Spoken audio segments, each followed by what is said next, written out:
Creating a content calendar in Asana helps you organize and plan content creation, deadlines, and publishing schedules. Here's how to set it up.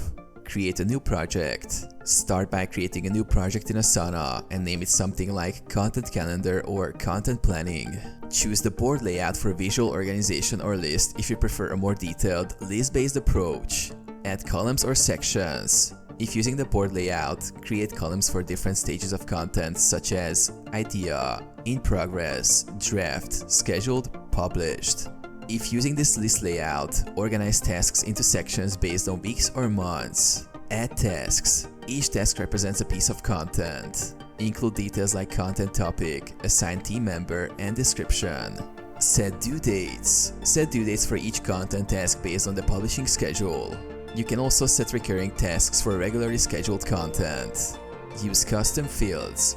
Add custom fields to track specific content details like platform, content type, or approval status. Collaborate and track progress. Assign tasks to team members, track progress, and use Asana's timeline or calendar view to get an overview of your content schedule.